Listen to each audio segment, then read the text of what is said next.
বন্ধুরা, তোমাদের মধ্যে থেকেই প্রচুর স্টুডেন্টস এবং অ্যাসপিরেন্টসদের মনের মধ্যে একটা কমন কোশ্চেন ছিল, একটা কমন ডাউট ছিল এবং তোমরা বারবার আমাকে এ ব্যাপারে জিজ্ঞেস করছিলে যে স্যার, যে কোনো সরকারি ব্যাংকের চাকরির পরীক্ষার জন্য অঙ্কের আমাদের কি বই ফলো করা উচিত, অথবা অঙ্কের কতগুলো বই ফলো করা উচিত। তো বন্ধুরা, আজকের এই একটা সিঙ্গেল ভিডিওতে এই সম্বন্ধে একদম ডিটেল ওয়েতে আলোচনা করে দেবো এবং আমি ইভেন তোমাদেরকে সেই বইটাও দেখাবো যে বইটা পড়ে আমি নিজে সরকারি ব্যাংকে চাকরি পেয়েছি।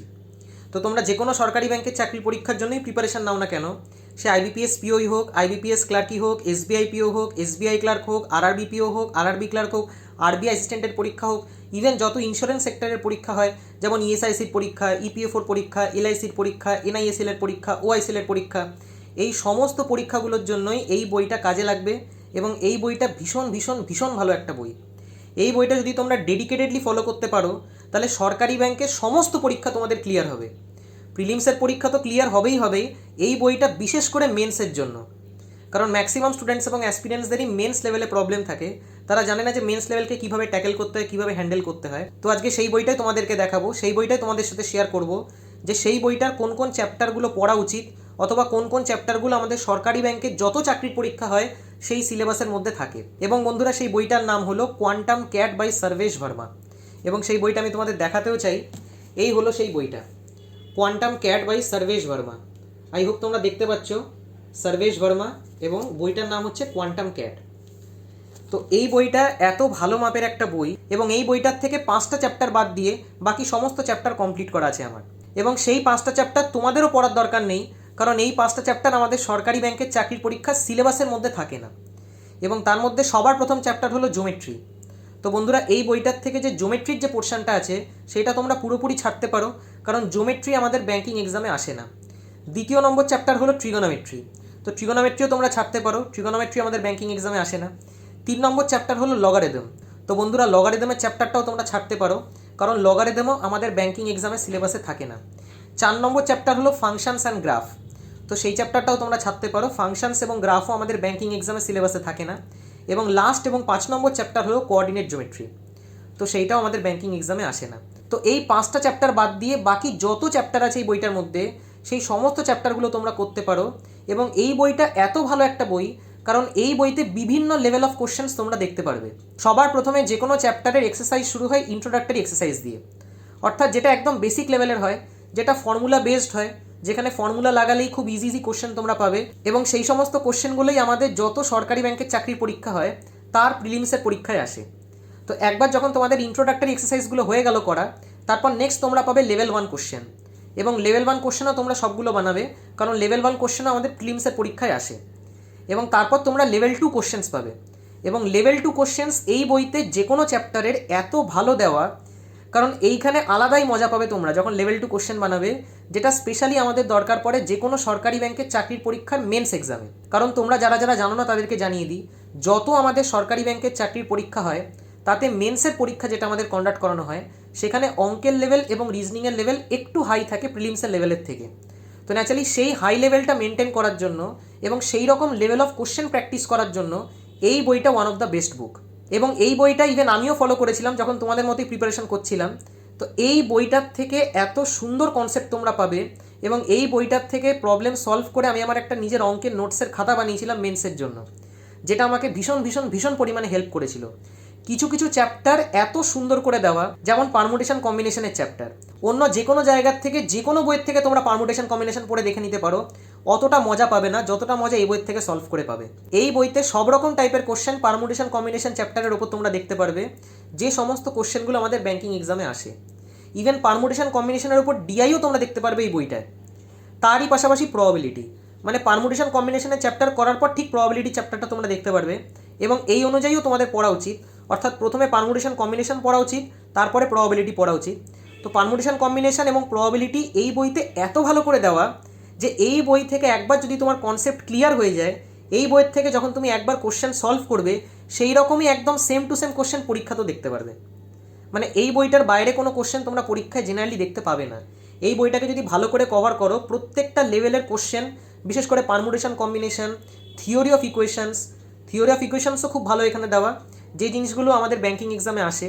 Even ratio proportion, percentage, profit and loss, discount, SI, CI, এই সমস্ত জিনিসগুলো এত ভালো করে কভার করা আছে লেভেল 2 কোশ্চেন্স, কারণ মেনলি আমাদের যত সরকারি ব্যাংকের চাকরির পরীক্ষা হয় সেখানে মেন্স পরীক্ষায় অঙ্কের ওপর ডিআই আসে। এবং তোমরা যারা যারা জানো না তাদেরকে জানিয়ে দিই, যত আমাদের মেন্স পরীক্ষায় ডিআই জিজ্ঞেস করা হয় অঙ্কের ওপরে, সেগুলো সব কম্বিনেশন বেস ডিআই জিজ্ঞেস করা হয়। কম্বিনেশন বেস ডিআই বলতে শুধুমাত্র একটা চ্যাপ্টারের ওপর ডিআই জিজ্ঞেস করবে না মেন্সে, একের বেশি চ্যাপ্টারের ওপর ডিআই জিজ্ঞেস করবে। তো ন্যাচারালি সেটা মিক্সড ফরম্যাটে থাকে, অথবা অনেকগুলো চ্যাপ্টারকে কম্বাইন করে ডিআই জিজ্ঞেস করা হয়। তো সেই ডিআইটা তখনই তুমি নামাতে পারবে যখন সেই চ্যাপ্টারের ওপর কনসেপ্ট একদম ক্রিস্টাল ক্লিয়ার থাকবে তোমার। এবং সেই কনসেপ্ট ক্রিস্টাল ক্লিয়ার করার জন্য এই বইটা ওয়ান অফ দ্য বেস্ট বুক। এটা অন্তত আমি তোমাদেরকে সাজেস্ট করতে পারি। এই একটা বই তোমরা যদি খুব ভালো করে করতে পারো, এর বাইরে কোনো বইয়ের দরকার পড়বে না তোমাদের।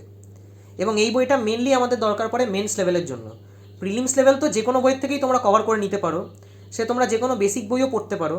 কারণ প্রিলিমসের লেভেলে যে সমস্ত কোশ্চেনগুলো আমাদের জিজ্ঞেস করা হয় একদম ইজি ইজি কোশ্চেন জিজ্ঞেস করা হয়, কিন্তু আসল খেলা হয় মেন্সে। তো ন্যাচারালি মেন্স পোর্শনে যদি তোমায় স্ট্রং হতে হয়, অথবা মেন্স পোর্শনে যদি তোমায় স্ট্রেংথ ডেভেলপ করতে হয়, তাহলে এই বইটা তোমায় ভীষণভাবে হেল্প করবে। তারই সাথে সাথে এই বইতে সেট থিওরি বলেও একটা চ্যাপ্টার আছে। এবং সেট থিওরিতেও অনেক স্টুডেন্টদের ডাউট থাকে যে সেট থিওরি আমাদের ব্যাঙ্কিং এক্সামে আসে কি আসে না, অথবা করা উচিত কি উচিত নয়। তো বন্ধুরা, আমি তোমাদের জানিয়ে দিই যে সেট থিওরি আমাদের ডাইরেক্টলি তো ব্যাঙ্কিং এক্সামে আসে না, কিন্তু ইনডাইরেক্ট ফরম্যাটে আসে ভেন ডায়াগ্রামের মাধ্যমে। এবং এইখানে তোমরা set theory 3 object based Venn diagram দেখতে পারবে, ইভেন 4 অবজেক্ট বেসড ভেন ডায়াগ্রামের ওপরও কোশ্চেন তোমরা দেখতে পারবে। মানে চিন্তা করো কত ভালো মাপের একটা বই। এবং 3 অবজেক্ট বেসড ভেন ডায়াগ্রাম আমাদের সবসময় ব্যাঙ্কিং এক্সামের মেন্স পরীক্ষায় আসে, যেটা সবচেয়ে সহজ ডিআই হয়। তো ন্যাচারালি যদি তোমরা 3 অবজেক্ট বেসড কোনো ভেন ডায়াগ্রাম পাও, তো সেটা কখনো স্কিপ করবে না, কখনো ছাড়বে না। ইভেন প্রবাবিলিটি বেসড ডিআইও যখন তোমরা পাবে ব্যাঙ্কিং এক্সামে, সেইটাও এই বইয়ের থেকেই আসবে দেখবে। পিএনসির ওপর যখন তোমরা কোশ্চেন দেখতে পারবে, সেটাও দেখবে এই বইয়ের থেকেই তুলে দিচ্ছে তারা। তো ন্যাচারালি এই সমস্ত চ্যাপ্টারগুলোতে যত তোমরা স্ট্রেন্থ ডেভেলপ করবে, যত সুন্দর সুন্দর লেভেল অফ কোশ্চেন প্র্যাকটিস করবে, তত ইজি হবে তোমার যে কোনো সরকারি ব্যাংকের মেন্স পরীক্ষা ক্লিয়ার করার। জেনারেলি এই বইটা যারা ক্যাট এক্সাম দিচ্ছে, অর্থাৎ এমবিএর জন্য যারা পরীক্ষা দিচ্ছে, তাদের জন্য রেকমেন্ড করা হয়। কিন্তু যত আমাদের সরকারি ব্যাংকের চাকরির পরীক্ষা হয়, বিশেষ করে মেন্স লেভেলকে যদি তোমরা টার্গেট করো, এবং তার উপরেও যারা যারা অফিসার লেভেলকে টার্গেট করছো, অর্থাৎ যারা যারা স্পেশালি আইবিপিএস পিওকে টার্গেট করছো, অথবা এসবিআই পিওকে টার্গেট করছো, তোমরা ডেফিনেটলি এই বইটা পারচেস করো। তো একদম ফুল কনফিডেন্সের সাথে, ফুল মোটিভেশনের সাথে সরকারি ব্যাংকের চাকরির পরীক্ষার জন্য প্রিপারেশন নাও। এবং যদি তোমাদের কোথাও গাইডেন্সের প্রয়োজন হয়, তো তোমরা গাইডেন্সও নিতে পারো। আমি নিজেও পার্সোনালি সমস্ত ব্যাংকিং এক্সামসের জন্য অনলাইনে ম্যাথস এবং রিজনিং পড়াই। তো তোমরা যদি চাও তো আমার সাথেও কন্ট্যাক্ট করতে পারো। আমার হোয়াটসঅ্যাপ নাম্বার 8617204564। তো যদি তোমরা গাইডেন্স চাও তাহলে কল করো না, হোয়াটসঅ্যাপ করো, কারণ কল অনেক সময় ধরতে পারি না। আমি নিজে আইবিপিএস এবং আইবিপিএস ক্লার্ক দুটো পরীক্ষাই ফার্স্ট অ্যাটেম্পটেই ক্লিয়ার করেছি। তো ন্যাচারালি তোমাদেরকে খুব ভালো করে গাইড করতে পারবো যে কী টেকনিক অফ সলভিং হওয়া উচিত, কীভাবে একটা কোশ্চেনকে অ্যাপ্রোচ করা উচিত, যাতে কোশ্চেন সলভিং টাইমটা আমরা কমাতে পারি এবং নিজেদের অ্যাটেম্প বাড়াতে পারি। কারণ যে কোনো ব্যাংকিং এক্সামে টাইম একটা ভীষণ ভীষণ ভীষণ ইম্পর্টেন্ট রোল প্লে করবে। আজকে যে স্টুডেন্ট অথবা যে অ্যাসপিরেন্ট টেকনিক অফ সলভিংয়ের ওপর ফোকাস করবে না, সে কিছুতেই কম টাইমে বেশি কোশ্চেন বানাতে পারবে না। এবং টেকনিক অফ সলভিং সব থেকে বেশি দরকার পড়ে ম্যাথস এবং রিজনিং সেকশানে, কারণ এই দুটো সেকশানে আমরা সব থেকে কম সময় পাই, অথচ সবচেয়ে বেশি কোশ্চেন আমাদের বানাতে হয়। এবং সবচেয়ে বেশি কোশ্চেন কম টাইমে তুমি তখনই বানাতে পারবে যখন প্রত্যেকটা চ্যাপ্টারের ওপর টেকনিক অফ সলভিং প্রপার ওয়েতে শিখবে। যে একটা কোশ্চেনকে শুধুমাত্র বেসিক নিয়মেই কি বানাবো, নাকি বেসিক নিয়ম ছাড়া অন্য কোনো নিয়মেও বানানো যেতে পারে। যেমন অঙ্কের এরকম বহু চ্যাপ্টার আছে যে সমস্ত চ্যাপ্টারগুলো রিলেটিভ কনসেপ্টের ওপর চলে, যেমন রেশিও প্রপোর্শনের চ্যাপ্টার, পার্সেন্টেজের চ্যাপ্টার, প্রফিট অ্যান্ড লসের চ্যাপ্টার, ডিসকাউন্টের চ্যাপ্টার, অ্যাভারেজের চ্যাপ্টার, মিক্সচারের চ্যাপ্টার, এসআই এর চ্যাপ্টার, সিআই এর চ্যাপ্টার। এই সমস্ত চ্যাপ্টারগুলো রিলেটিভ কনসেপ্টের ওপর চলে। অর্থাৎ এইখানে কোনোদিনও আমরা আমাদের নিজেদের অরিজিনাল ভ্যালু পুট করে সলভ করি না বন্ধুরা, এখানে রিলেটিভ ভ্যালু পুট করে সলভ করা হয়। তো ন্যাচারালি যদি কোনো বড় কোশ্চেন আমাদের সামনে আসে, সেইখানে আমাদের একটা নিজেদের ফ্রিডম থাকে ভ্যালু পুটিং করে সলভ করার, যার জন্য যে কোনো বড় কোশ্চেন সলভ করার জন্য ঠিক এইটুকু আমাদের প্রসেস লাগে। তো ন্যাচারালি বুঝতেই পারছো পুরোটাই টেকনিক অফ সলভিংয়ের ওপর ডিপেন্ড করছে যে একটা বড় কোশ্চেনের সলভিং প্রসেসটা এইটুকু কীভাবে বানানো যেতে পারে, এবং সেইটা বানানো যেতে পারে রিলেটিভ ভ্যালু পুট করে, যার জন্য এই সমস্ত চ্যাপ্টারগুলোর জন্য আমরা রিলেটিভ ভ্যালুর কনসেপ্ট লাগাই। শুধু তাই নয়, আরও বিভিন্ন মেথড আছে, যেমন অপশান এলিমিনেশন টেকনিক হয়ে গেল, অপশান সাবস্টিটিউশন মেথড হয়ে গেল, ডিভিজিবিলিটির টেকনিক হয়ে গেল, ইউনিট ডিজিটের কনসেপ্ট হয়ে গেল। এই সমস্ত বিভিন্ন মেথড দিয়ে যে কোনো অঙ্ককে ছোট বানানো যেতে পারে।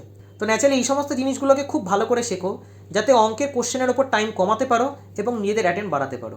এবং বন্ধুরা, চেষ্টা করো তার কাছ থেকেই গাইডেন্স নেওয়ার যে অলরেডি এই ফিল্ডে সিলেক্টেড, যাতে তার টেকনিক অফ সলভিং, তার মেথড অফ সলভিং, তার ডাউট ক্লিয়ারিং প্রসেস খুব ভালো করে শিখতে পারো এবং সেই জিনিসগুলোকে পরীক্ষায় অ্যাপ্লাই করতে পারো। বাকি আশা করি তোমাদের এই ভিডিওটা দিয়ে কিছুটা হেল্প করতে পারলাম। ভিডিওটা যদি তোমাদের ভালো লেগে থাকে তাহলে অবশ্যই লাইক এবং বন্ধুদের সাথে শেয়ার করো। Thank you.